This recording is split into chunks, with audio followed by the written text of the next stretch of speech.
오늘 하나님께서 저희들에게 주시는 말씀은 요한복음 20장 19절에서 23절의 말씀입니다. 제가 하나님의 말씀을 받들어 봉독하겠습니다. 이날 곧 안식 후 첫날 저녁 때에 제자들이 유대인들을 두려워하여 모인 곳에 문들을 닫았더니 예수께서 오사 가운데에 서서 이르시되 너희에게 평강이 있을지어다. 이 말씀을 하시고 손과 옆구리를 보이시니 제자들이 주를 보고 기뻐하더라. 예수께서 또 이르시되 너희에게 평강이 있을지어다. 아버지께서 나를 보내신 것 같이 나도 너희를 보내노라. 이 말씀을 하시고 그들을 향하사 숨을 내쉬며 이르시되 성령을 받으라. 너희가 누구의 죄든지 사하면 사하여질 것이요 누구의 죄든지 그대로 두면 그대로 있으리라 하시니라. 아멘.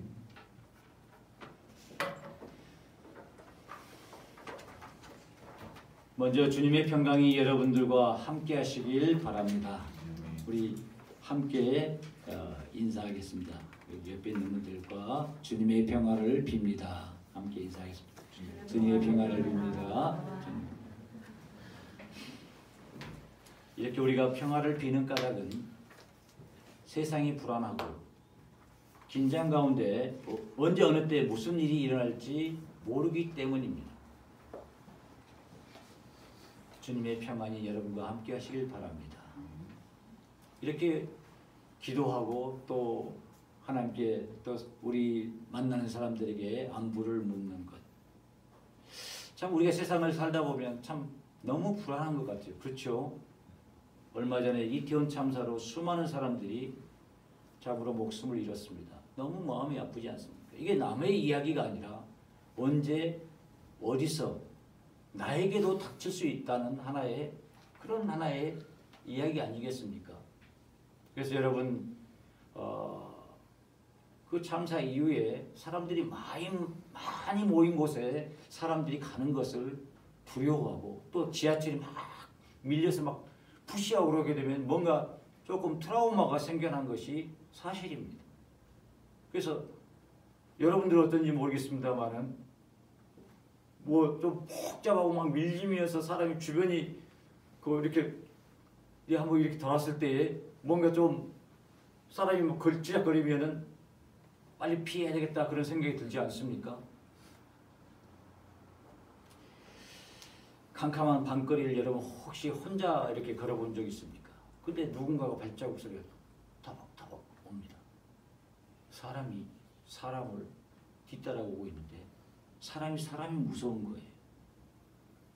공포스럽지 않습니까? 혹시 그래서 뒤는 돌아보지 않고 어떻게든 간에 빨리 이 상황을 벗어나야 되겠다 그런 생각을 하지 않습니까?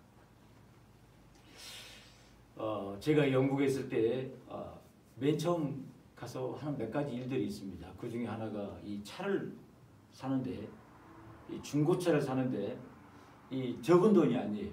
공부하는 학생한테서. 근데 이런 게라지에서 산 게 아니라 옥션에서 가서 사면은 이 복골 복이에요. 다시 말하면 잘 걸리면 좋은 차를 사고 잘못 걸리면은 상당히 조금 문제 있는 차를 사요. 그래서 이 차에 대한 얘기들 제가 있었던 그 지역이 버밍엄 쪽에 있었는데 이 공무원들 특별히 그 행시 패스하고 온 공무원들이 참 많은 곳입니다. 그분들도 오면은 다 이 생활이 비슷하기 때문에 다 중고차를 사고 하는데 어떤 분 얘기가 그래요. 이게 딱 보니까 차가 너무 좋더라는 게 너무 싸게 사가지고 와서 딱 보니까 집에 와서 딱 이렇게 보고 이제 다시 이렇게 서가지고 이제 차를 이렇게 후진하려고 보니까 후진이 안 되는 차를 산 거예요. 이야, 이게 그래가지고 그 후진 딱 미션이 문제가 생겨요. 그 미션 바꾸는데 그 차 산 가격만큼 내가지고 그 미션을 새로 간 거예요. 저들에게 그 차를 이렇게 사가지고 이렇게 자꾸 이렇게 올라가는데 사카마카 하는데 불안한 거예요, 상당히. 혹시 이게 들었던 얘기도 있고 그러는데 혹시 이거 혹시 잘못한 거 아닐까 하는 그런 염려, 불안. 우리가 이 살아가는 그 삶에 이런 매 순간 이런 불안들이 우리에게 있는 것 같습니다. 얼마 전에 아이들이 수능을 쳤습니다. 그리고 또 우리 자녀들이 직장을 얻기 위해서 시험을 치면 부모들의 마음이 어떻습니까? 뭔가 나는 시험도 치지 않고 보고 있는데 불안한 거예요. 이번엔 조금 되었으면 좋겠다. 제 조카가 4번을 시험을 떨어졌어요. 그러니까 부모가 처음에는 한 번은 그냥 기본이지, 2번도 기본이지 이렇게 생각을 하다가 4번째 떨어지니까 부모가 이제 시험 치러 가서 한번 더 떨고 있는 거, 더 떨고 있어요. 이게 인간의 삶의 환경이 참 불안하다. 그래서 이런 우리가 삶을 살아가고 있는데 거기에서 그렇게 많이 벗어나지는 않을 것 같아요. 돈이 있든 돈이 없든 그런 삶을 살고 있는데 이런 우리의 삶 가운데 주의 평강이 함께 하시길 바랍니다. 이게 무슨 의미가 있을까? 평강을 기원하는 것이 어떤 의미가 있는 것일까? 우리가 믿는 예수 그리스도 그분께서 너희에게 평강이 있을지어다 선포하시는 그 말씀이 오늘 나에게 무슨 의미가 있는 것일까? 오늘 우리는 이 본문의 말씀을 통해서 좀 더 깊이 생각해 보려고 합니다. 예수님은 평화의 왕이요 또 평강의 왕이라고 성경은 기록하고 있습니다.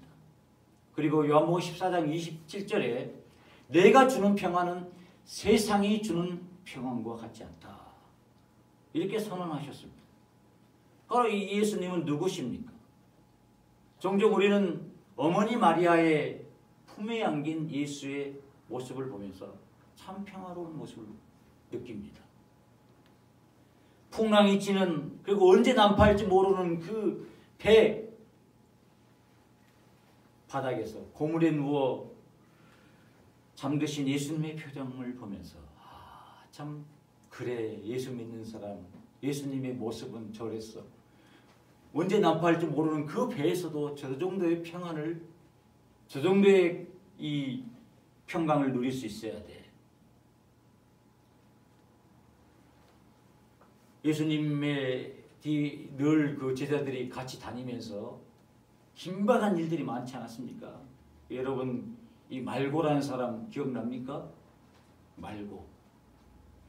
우리가 이 요한복음 하게 여러 곳에 나오는데 요한복음에는 그 이름이 구체적으로 나오고 있습니다. 18장 9절 11절에서 예수님을 잡으러 일당들이 왔습니다. 그때에 베드로가 칼을 쫙 펴가지고 그 예수님을 잡으려고 하는 그 대제사장의 종인 그 말고의 귀를 내서 귀가 칼에 의해서 잘라 나갔습니다. 그때 예수님께서 하셨던 말씀이 칼을 쓰는 자는 칼로 망하니라. 칼을 집어넣어라. 그리고 예수님께서 앉으셔서 귀를 잡아서 그 말고의 귀를 고쳐주시는 장면이 거기에 나오고 있습니다. 그 귀를 치료하시는 예수님의 모습. 제자는 긴박하고 뭔가 두렵고 긴장감이 넘치는데 차분한 모습을 우리는 그 모습에서 볼 수 있지 않습니까? 느끼지 않습니까? 그러나 여러분 아기를 낳을 장소를 찾지 못해서 말구유에 태어나신 모습이 여러분 평화롭습니까? 하늘에는 영광 땅에는 평화 그렇게 천사들이 노래하는데 그렇게 예칠 만한 상황입니까?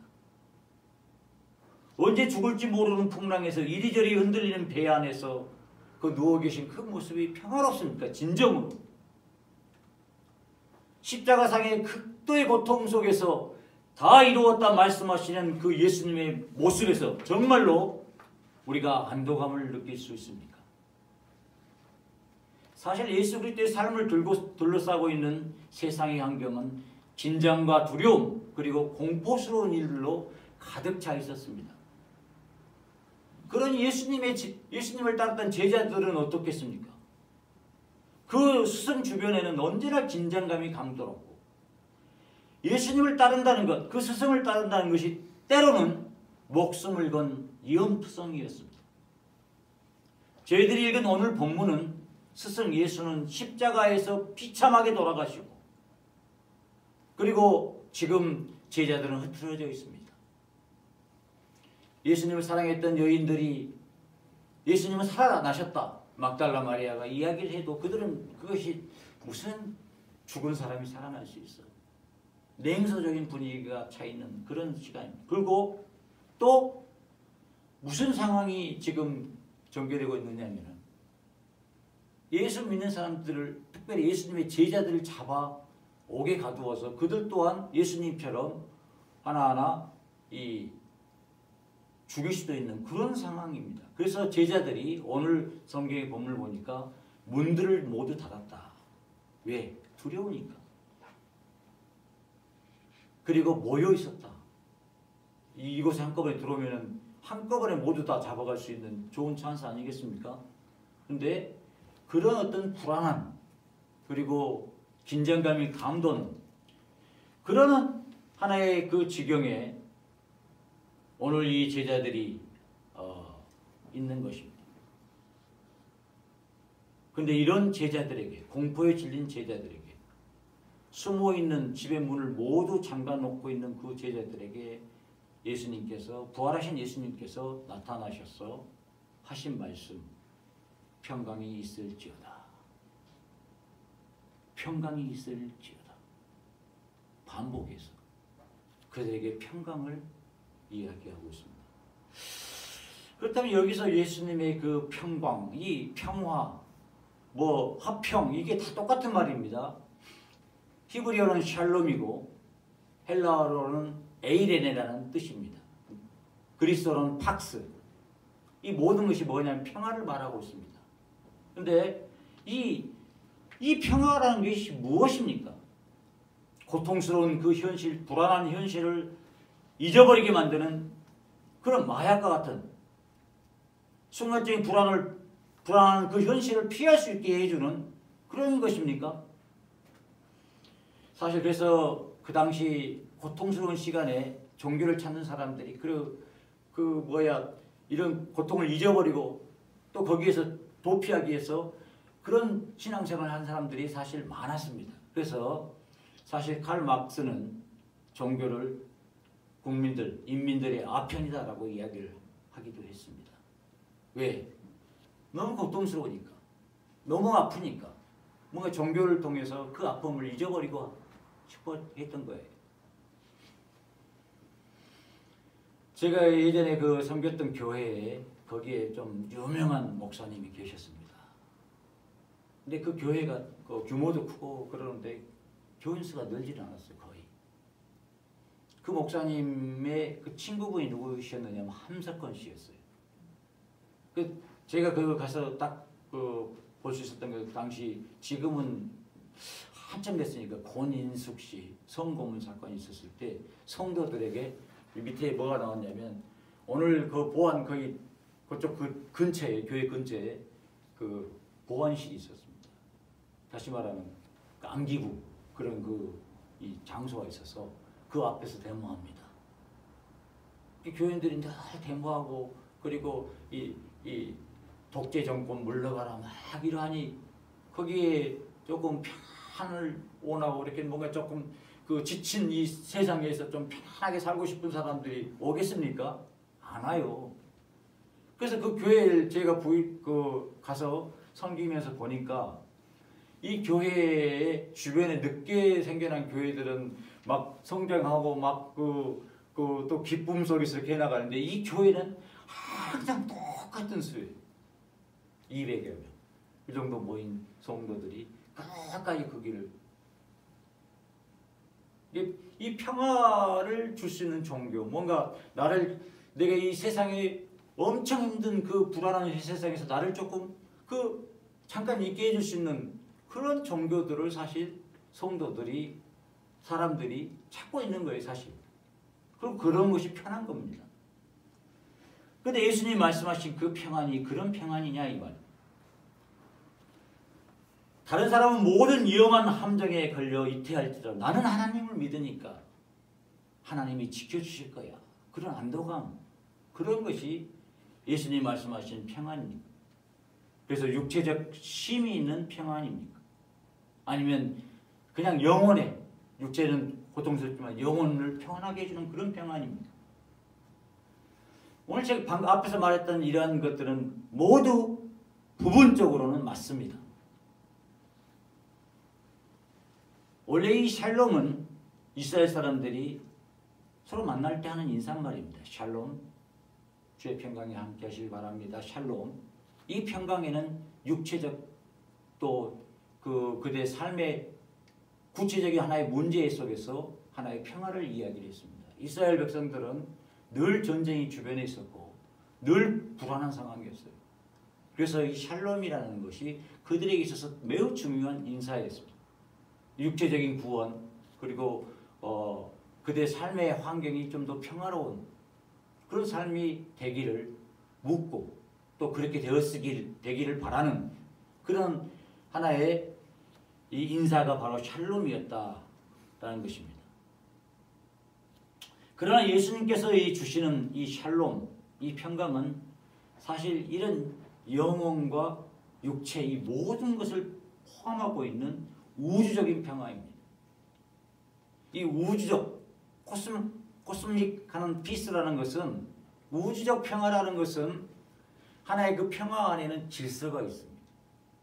다시 말하면 막 갑작스럽게 뭐 되는 게 아니라 뭔가 참 그 안에 전체적으로 조화로움을 가지고 평안함을 느끼는 그런 거예요. 여러분들이 뭐 아름다운 어떤 그 호수 같은데 잔잔한 그 풍경이 예쁜 곳에 앉아 있으면 좀 평화롭죠. 그렇죠?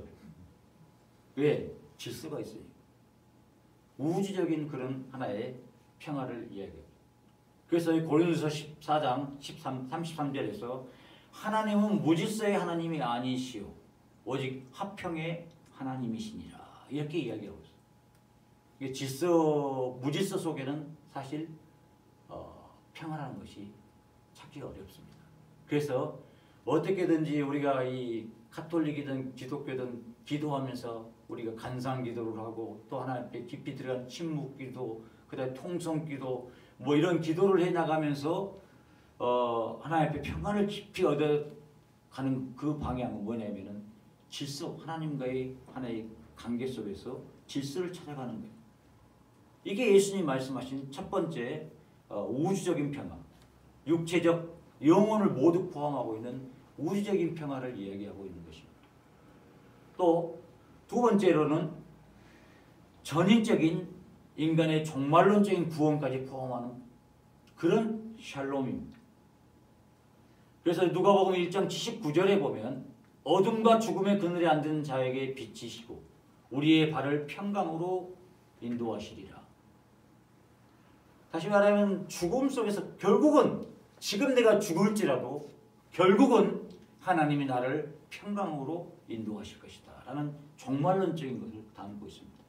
왜 초대교회 성도들이 왜 그 중세를 지나오며 그 오랜 세월을 지나가면서 복음을 전하면서 곳곳에서 마지막 그 핍박을 당하면서 죽는 그 순간에도 하나님을 찬양하면서 평화롭게 갈 수 있었겠습니까? 왜 스데반이 복음을 전하면서 그 얼굴이 빛이 나면서 그 얼굴에 그 평화가 가득한 그런 모습으로 마지막을 마칠 수 있겠습니까?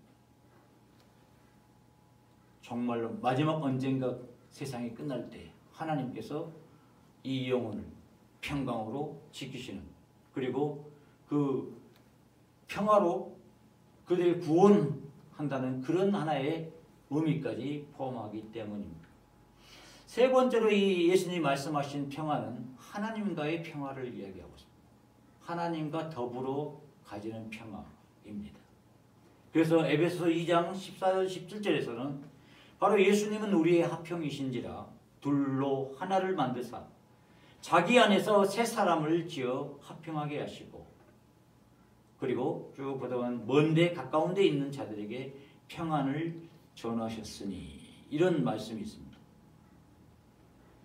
하나님과 평화하지 못하게 되면, 내 영혼이 하나님과 평화하지 못, 내 삶이 하나님과 평화하지 못하면 어디서 내 안에 평화가 있겠어요? 예수님께서 말씀하신 평강이 있을지어다, 평화가 있을지어다 이렇게 말씀하신 것은 하나님과의 평화를 이미 전제를 깔고 하시는 말씀입니다. 그리고 더 나아가 네 번째로는 다른 모든 사람들과의 서로 평화하는, 모든 사람들과 평화하는 그런 것까지 포함하고 있습니다. 성령 안에 있는 의와 평강, 로마서 14장 17절 19절에 보면 성령 안에 있는 의와 평강, 화평의 일과 서로 덕을 세우는 일을 힘쓰나니, 서로 덕을 세우는 일에 힘을 쓰는, 먹든지 마시든지 무엇을 하든지 서로 덕을 세우면서 평화를 이루는 것. 그게 뭐냐? 바로 성령께서 그 성도들에게 주시는 평화다, 화평이다라는 것입니다. 히브리서 12장 14절에서는 모든 사람과 더불어 화평함과 거룩함을 따르라. 이렇게 우리 모든 사람, 바로 이 평강이 있을지어다라는 거, 모든 사람들과 하나님과의 화평뿐만 아니라 다른 사람들과 화평까지 만들어가는 사람. 여러분 살다 보면 어떻습니까? 누구하고 늘 가까이 있고 싶습니까? 늘 불평하고 짜증내고 뭔가 항상 삶이 이렇게 그 피곤한 사람, 그 사람하고 늘 끝까지 가야 되겠습니까? 뭔가 어떤 사람이 가면 뭔가 평화가 있고, 뭔가 거기 가면은 뭔가 좀 쉼이 있고, 뭔가 그런 공동체, 그런 공동체가 있어요. 왜냐하면은 하나님께서 모든 사람과 더불어 화평케 하라 이렇게 말씀하셨던 그 말씀이 삶이 되어 있는 사람들이 있기 때문입니다. 저 사람 함께 있으면 참 평안해. 저 사람과 늘 함께 있으면 너무 좋아. 그게 뭐냐면 기독교인입니다. 기독교인 너무 펀들 멘탈 같은 그런 근본주의자 해가지고 이간 착착 잘라내는 거, 그게 좋은 신앙인 것 같은데 아니에요. 모든 사람과 더불어 화평할 수 있는 사람. 심지어는 자기를 향해서 못을 받고 자기를 향해서 조롱하고 비웃고 그런 사람들까지도 아버지여 저들이 지금 무엇을 하는지 알지 못합니다. 저들의 죄를 용서해 주십시오 하셨던 그 예수님의 그 모습처럼 뭔가 그분 가까이 가면 세상이 준 무엇과 달리 평화가 있는 거예요. 예수 믿는 사람은 바로 이런 작은 예수처럼 그 예수님의 모습을 삶 속에서 가지고 있는 사람입니다. 마지막으로 이 믿음 안에서 성령의 능력으로 주시는 영적인 평화입니다. 로마서 15장 13절에 하나님의 모든 평강을 믿음 안에서 너희에게 충만하게 주사. 로마서 8장 6절 영의 생각은 생명과 평안이니라 이렇게 말씀을 하고 있습니다. 이렇게 이 예수님 말씀하셨던 평강이 있을지어다, 이 말씀은 구약을 지나서 그 다음에 라틴의 세계를 지나고 예수님의 세계에 넘어오면서까지 끊임없이 이 평강의 말씀들은 성경을 통해서 좀 더 확장되어 있습니다. 유대인 랍비들이 생각했던 하나의 이 샬롬, 그리고 그 신약과 구약 중간 사이에 있어서 그들이 이야기했던 평강, 이러한 것들이 신약에 오면서 뭔가 좀 더 예수님께서 종합적으로 우리에게 분명하게 보여주시고, 그러한 것들이 바울에 의해서 더 명확하게 구체화되어서 이렇게 크게 5가지로 나타난 것을 볼 수가 있습니다. 그렇다면 이러한 평강은 어디에서 생겨난 것입니까? 어디에서 이런 평강이 우리한테 올 수 있습니까? 이렇게 좋은 거라면 나도 가지고 싶어. 내 안에도 있고 싶어. 그리고 내 안에 이러한 것들이 조금 샘물처럼 늘 쏟았으면 좋겠어. 이런 생각이 들지 않습니까? 어디에서 생겨난 것입니까? 욥기 25장 2절에 보면은 하나님께서는 넓은 곳에서 화평을 베푸시나니, 다시 말하면 평강은 하나님의 선물이다. 구약과 신약에 모두 이렇게 우리에게 주고 있는 것입니다. 열왕기상 2장 33절에 여호와로 말미암는 평강이 영원히 있으리로다. 그런데 여러분 하나님께서 이사야 45장 7절에도 나는 빛도 만들고 어둠도 창조하고 나는 평안도 짓고 환난도 창조하나니. 하나님께서 이런 모든 것을 만드시는 그런 하나님이신데 이런 평화를 어떻게 그러면 가질 수 있느냐? 하나님이 선물을 나한테 안 주시고 다른 사람한테만 주면 어떻게 하냐 이 말이죠. 어떻게 이 평화가 내 평화가 될 수 있을까? 어떻게 내가 가질 수 있을까? 오늘 본문은 우리에게 매우 중요한 사실을 가르쳐주고 있습니다. 아버지께서 나를 보내신 것 같이 나도 너희를 보내노라. 예수님께서 평화를 누릴 수 없는 상황에서 평화를 누리고 평강을 줄 수 있는 것은 그분의 늘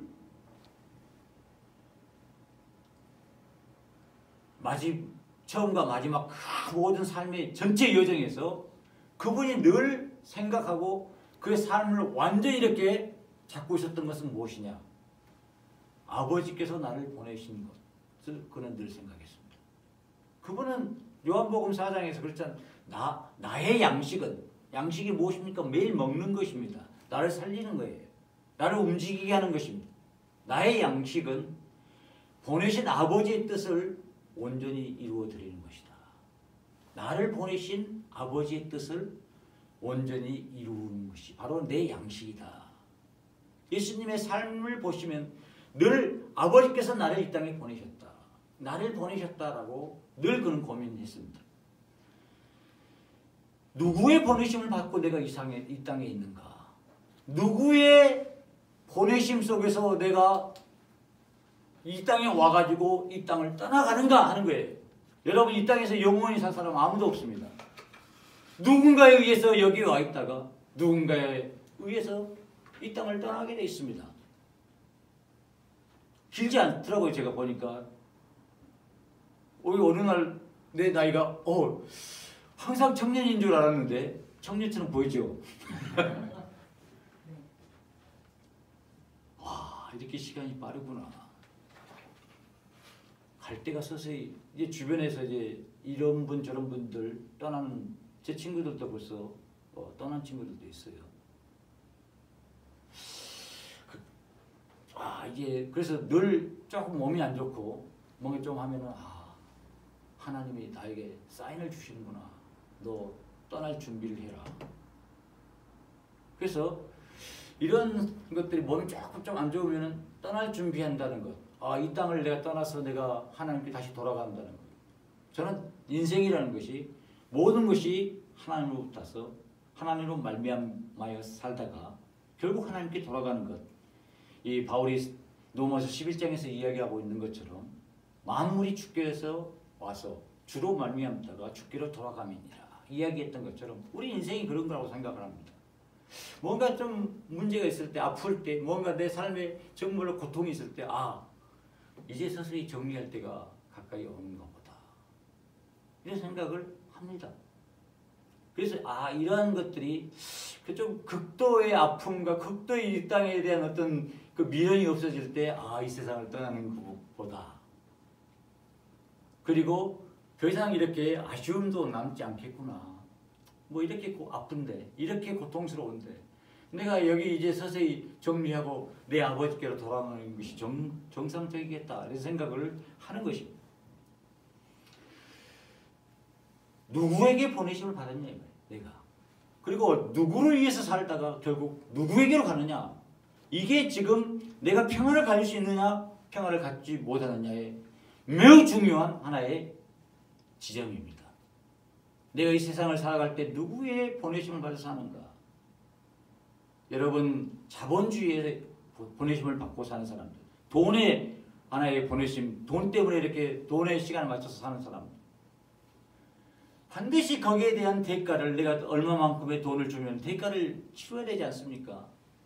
무엇인가 어떤 공직을 맡은 어떤 직장을 맡게 되면 거기에 내가 있으면서 그 보내심 속에서 살기 때문에 거기에 충실하게 행동을 해야 되잖아요. 그렇죠?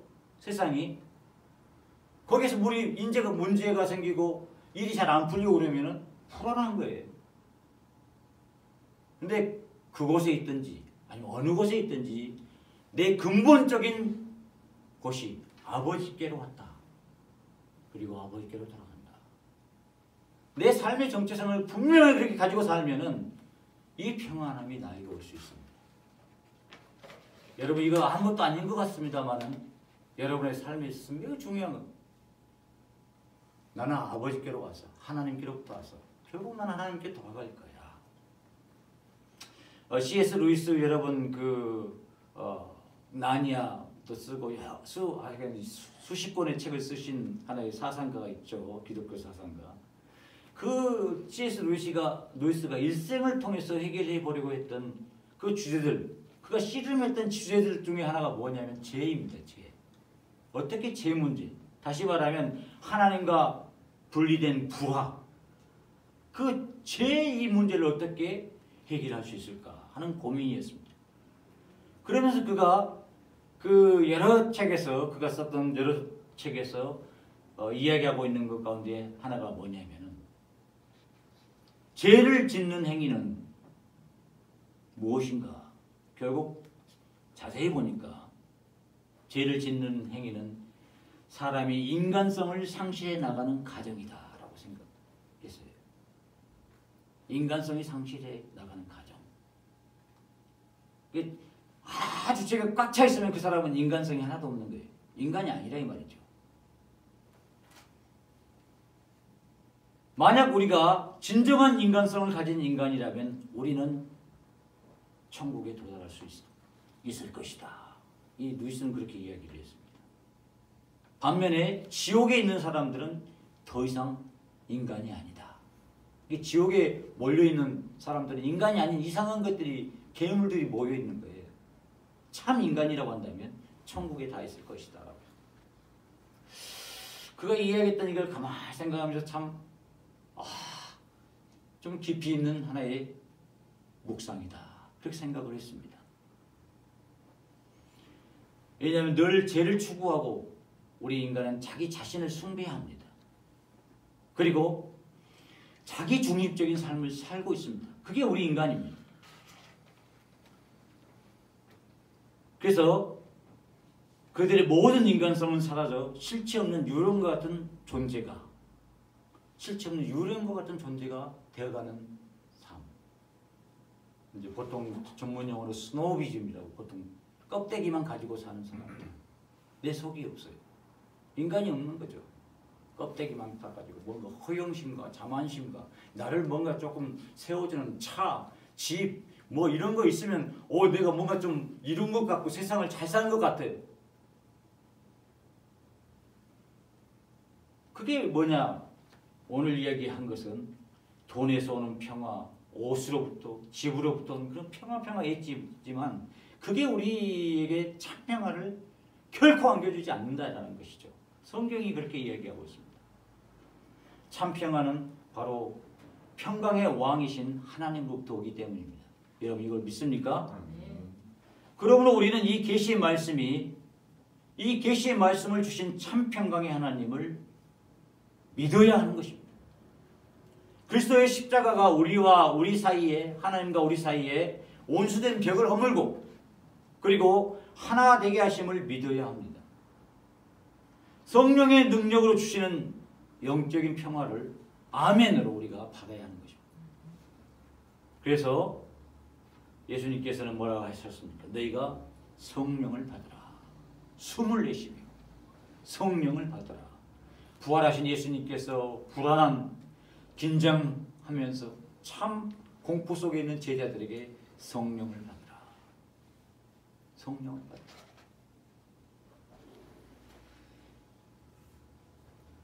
거기 안에 성령은 성부 하나님의 평강을 우리에게 비춰주기 때문에 그렇습니다. 그래서 우리가 보면은 이 성경에 보면은 성부 하나님이 있어요. 삼위일체가 참 어렵죠. 성부 하나님을 알고 있는 유태인 시점이 있습니다. 유태인들 가운데 나타나셨고 그들에게 보여주셨고 말씀하셨고 예언자들을 보내시고 그들 속에서 역사하셨던 하나님, 성부 하나님의 그 시점, 하나의 바라보는 그 지점이 있다 이 말이에요. 그런데 이제 신약으로 넘어오면서 예수 그리스도를 바라보는 시점이 있어요. 그렇죠? 그러니까 예수님께서 아버지로부터 왔다 나는 이렇게 말씀하시잖아요. 내 삶은 내 양식은 보내신 아버지의 뜻을 온전히 이루는 것이다. 이런 시점이 있어요. 근데 예수님께서 이제 성령을 이야기해요. 진리의 성령이 오시면 너희를 진리 안으로 이끌어 주시리라. 진리의 성령이 오셔서 우리를 조명시켜 주시고 보게 하시고 진리를 보게 하시고, 그래서 이 사실 진리라는 것은 한 부분 한 순간이 아니고 전체다 이야기합니다. 여러분 우리 인생이 진리를 알아가는 것은 인생 어느 한순간에 깨달은 데서 그때 진리를 다 하는 것이 아니에요. 내 인생의 마지막 전체 시간 속에서 진리는 전체를 통해서 드러나게 되어 있습니다. 그래서 유명한 철학자 헤겔은 이 성령 하나님에 대해서 너무 좋아했어요. 그래서 특별히 요한복음에 나오고 있는 성령 하나님, 이 성령에 대해서 그를 늘 좋아했기 때문에 그때 다 같이 했던 뭐 셸링이나 피테나 이런 유명한 당시의 이 철학자들이 이 성령 안에서 비춰주시는 그 놀라운 진리의 빛을 그들은 찾았어요. 그리고 이혼론적인, 다시 말하면 악과 선이 싸우고 사탄과 그 하나님이 이렇게 싸우는 그런 이혼론적 갈등 구조가 아니라 이 모든 것들이 하나님 안에서 하나라는 것, 이혼론적인 모든 모순들을 극복하면서 하나로 이렇게 끌어가시는 성령 하나님, 영의 세계를 아주 중요하게 보았던 것입니다. 여러분, 바로 진리 전체를, 이 진리 전체를 바르게 비춰주시는 분이 성령 하나님이십니다. 너희가 성령을 받으라. 그리하면 너희에게 비렸던 그 평강, 그 평강의 의미가 무엇인지를 알게 될 것이다. 성령을 받으라. 성령을 받으라. 이렇게 주님이 마지막 부활하시면서 마지막 승천하시기 직전에 주고 있는 메시지입니다. 여러분 왜 그렇다면은 우리가 그 평화를 받아야 합니까? 그냥 뭐 적당히 살다가 남들 살아가던 것처럼 남들이 장에 갈 때 나도 장에 갔듯이 그냥 부안해동하면서 살지. 왜 꼭 주님의 평화를 받아야 합니까? 왜 주님이 그 평화가 우리의 삶의 중심에 있어야 합니까? 많은 주경학자, 신학자, 그리고 신앙을 고민하면서 씨름하면서 살아왔던 사람들이 기독교 복음의 핵심 중에 하나를 샬롬이다라고 이야기합니다. 다시 말하면 평강이라는 것입니다. 평화라는 것입니다. 화평이라는 것입니다. 이 화평을 기독교에서 빼가버리면 기독교는 빈껍데기가 된다. 선교도 그렇기 때문에 뭐가 되겠습니까? 샬롬의 선교가 돼요. 과거 제가 영국에서 18년을 살았습니다. 영국과 이 프랑스는 이 노예무역을 얼마나 많이 열심히 해서 그들이 부를 쌓기 위해서 했는지 몰라요. 그래서 그 흔적들이 지금 곳곳에 남아 있습니다. 기독교인들은 기독교 국가입니다. 영국 선교 350년 하면 세계 선교예요. 왜? 그들이 선교사들을 90% 이상을 전 세계로 파송했기 때문입니다.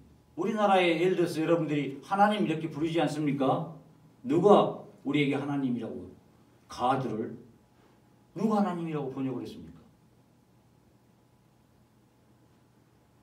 이 땅에 왔던 선교사, 영국 선교사, 그 선교사가 우리에게 가드를 하나님으로 번역한 거예요. 한국말로.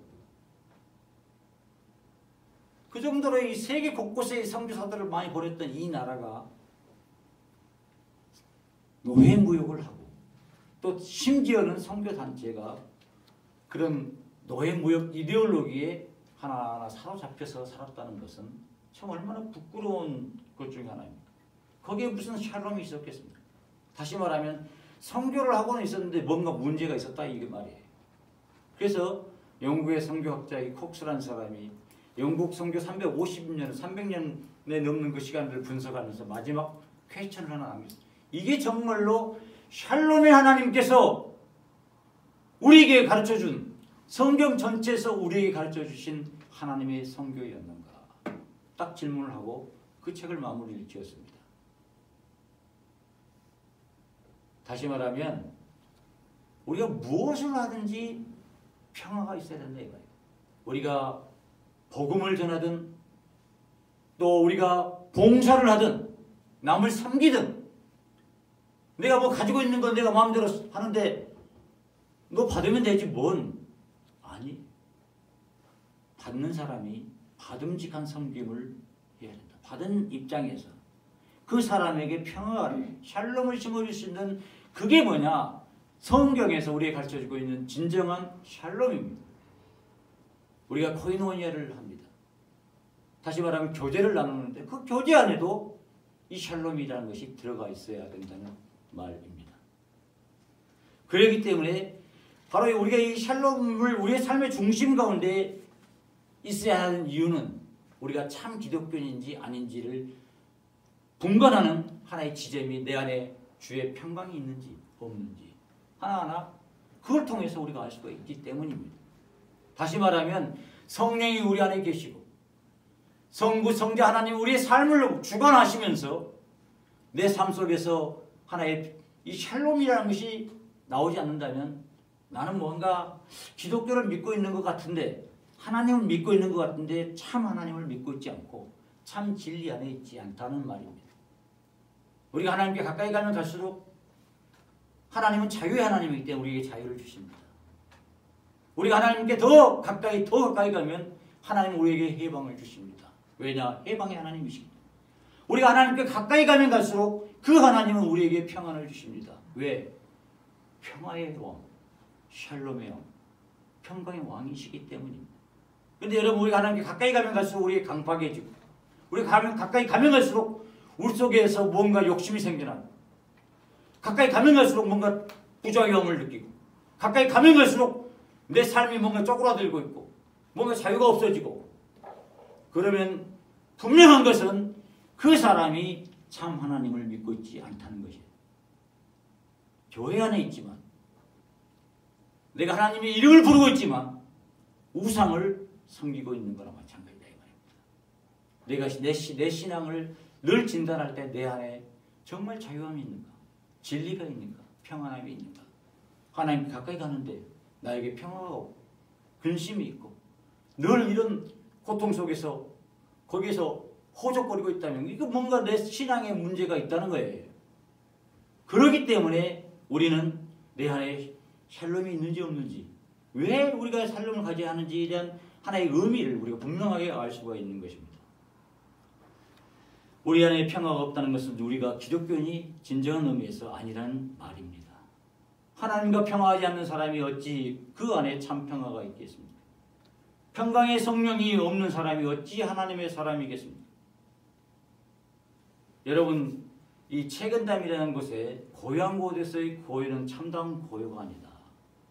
소란함 속에 있는 고요함을 지켜야만 마음의 참다운 경지에 이를 수 있다라고 이야기하고 있어요. 상당히 그 선진들이 참 놀라운 이야기를 하셨습니다. 근데 우리가 예수님의 모습을 보아도 예수님께서 가지고 있는 그 평화는 평화로운 조건이 다 갖춰졌기 때문에 생겨난 평화가 아니었습니다. 잔잔한 호수 그 속에서 평화 하늘에서 내려온 애가 아니었어요. 막 풍랑이 배를 파손시킬 그런 위험 속에서도 가지고 있는 그 평안함. 왜? 아버지께서 나를 보내셨기 때문에. 내가 아버지 일을 하다가 내가 아버지께 돌아가기 때문에 죽더라도 내 안에 평화를 빼앗아갈 사람이 없었던 거예요. 나는 아버지께서 보내셔서 이 땅에 오셔서 결국 하나님께로 돌아간다. 아버지께로 돌아간다. 그런데 여러분 우리 성경을 보면 선지서를 보게 되면 거짓 예언자들이 많습니다. 특별히 거짓 예언자들은 하나님께로부터 오지 않는 평화를 때로는 예언을 합니다. 우리가 에레미야서 28장 9절 15절에 보면은 무슨 얘기가 있느냐면 에레미야가 하나님의 예언을 받아서 이스라엘 백성이 망하게 될 것이다. 빨리 하나님께 돌아와서 회개하면서 나가야 된다. 그때 하나냐라는 하나의 선지자가 있었는데 이 에레미야는 진짜 소의 멍에를 메고 다니는 것을 나무로 그 멍에 메고 소를 끌고 다니면 소가 어디 도망가면 뭐라고 끌려 다니잖아요. 막그 힘세고 멋대 다니는 소라도 멍에를 딱 씌우면은 주인에 따라서 이리저리 끌려다닐 수밖에 없는 게 그 멍에인데 그 멍에를 이렇게 하면서 너희들이 이렇게 바빌론의 포로가 되어 잡혀갈 것이다. 예언하고 다녔습니다. 그러니까 하나냐가 이 에레미야의 목에 있는 멍에를 벗겨서 무너뜨리면서 이 사람은 잘못된 선지자다. 하나님 우리에게 평안을 주신 하나님이다. 그래서 그 멍에를 꺾어가지고 우리는 절대로 바벨론의 포로가 되지 않을 것이다. 이게 되냐 안 되냐 이게 지금 다시 말해 육체적으로 그 어떤 해방감 이런 것을 이쪽은 이야기하고 에레미야는 하나님이 말씀하셨다. 하나님의 그 예언을 말씀하신 거예요. 그래서 하나님께서 이 에레미야에게 다시 말씀하시기를 뭐라고 이야기해요? 이제 나무 멍에가 아니라 새로 만든 멍에를 딱 보여주시면서 이스라엘 백성들이 옴짝달 싸갈 수 없는 문을 부술 수도 없는 그런 하나의 멍에로서 너희들이 바벨론으로 포로로 끌려갈 것이다. 70년을 바벨론 포로 우리는 36년 일제치하에 살았습니다만 이스라엘이 70년 동안 바벨론 그래서 그 노래 여러분들이 보면 바벨론 강가에서 그들이 눈물을 흘리면서 부르는 노예들의 합창들 그 상상하면서 그 작곡했던 그런 거 있지 않습니까? 참 평화는 무엇이냐 이게 참 평화. 이런 거짓 평화를 아무리 뭐 이야기하고 국가로부터 뭐로부터 무슨 큰 조직으로부터 만들어내갈 필요 없어요. 참 평화는 바로 하나님께로 오는 것이기 때문에 내가 하나님께로 간다는 것. 그게 죽음이든 아니면 기쁨이든 그게 평강이든 아주 또 순탄한 길이든 험난한 길이든 상관이 없어요. 나는 하나님께로 와서 내 인생의 길 가는 동안 다시 하나님께로 돌아간다. 나는 이 분명한 생각이 있다면은 우리 안에 평화가 생겨날 것입니다. 그래서 그런 평화를 누릴 때 우리의 인생이 비로소 내가 내 걷는 발걸음이 평강의 발걸음이 됩니다. 그래서 누가복음 1장 79절에서 하나님의 평강으로 하나님의 나라에 도달하게 될 것이다. 내 영혼이 은총을 입어 죄짐을 벗고 보니 죄 많은 이 세상 하나님 나라로 하도다. 이 찬송과 이런 감정들이 다 거기에서 나온 거 아니겠습니까? 이사야 52장 7절에 좋은 소식으로 전하며 평화를 공포하며 복된 소식을 가져오며 구원을 공포하며 시온을 향하여 이르기를 내 하나님이 통치하신다 하는 자의 산을 넘는 발이 어찌 그리 아름다운고. 평화를 만드는 자, 화평케 하는 자, 이런 사람들은 결국 하나님께서 하나님의 아들이라 일컬음을 받을 것이다. 예수님 말씀하셨잖아요. 우리 안에 평강을 가지고 그렇게 살아갈 때 하나님의 아들이다. 하나님의 사람이다. 그리고 마지막 우리가 종말론 쪽 이야기를 했습니다만 마지막 우리 인생이 마무리 지었을 때 그때 주 앞에서 점도 없고 흠도 없이 평강 가운데 나타나게 될 것이다. 그렇게 살게 됐을 때 베드로후서 3장 14절에서 그렇게 얘기하고 있습니다. 우리는 주 앞에서 점도 없고 흠도 없이 평강 가운데 나타나게 될 것이다. 그런 존재로 나타나게 될 것이다 이 말입니다. 이 말씀을 정리하겠습니다. 여러분은 이 세상을 살아가면서 평강의 조건이 다 갖추어졌기 때문에 평강합니까? 아니면 나는 하나님을 믿으니까 나를 지켜주시겠지 그런 마음의 평강합니까? 아니면 근본적으로 하나님이 나를 보내셨어. 내가 이 땅에서 해야 될 일들을 하기 전에 이 모든 일들을 마치기 전에 하나님 절대 나를 데려가지 않으실 거야. 내 일이 진행되어 가다가 마지막 끝나는 그 순간이 되면 하나님이 나를 데려가실 거야. 그런 생각을 가지고 여러분 살아가십니까? 주의 평강, 성령을 받으라. 평강이 있을지어다. 예수님이 이렇게 말씀하셨던 이 말씀이 지금 이 순간 우리에게만 주고 있는 말씀은 아니었습니다. 과거 예수님의 제자들 그리고 그 시대를 지나오면서 수천 년이 지나오는 동안 이 말씀은 그 많은 사람들의 삶을 든든하게 세웠고 평강의 하나님과 함께 동행할 수 있는 하나의 길들을 열어주었던 것입니다. 오늘 바라기는 우리 모두가 이런 평강의 하나님과 동행하면서 평화의 사람, 평화를 만드는 주님의 사람들이 되시기를 주의 이름으로 축원합니다. 함께 기도하겠습니다.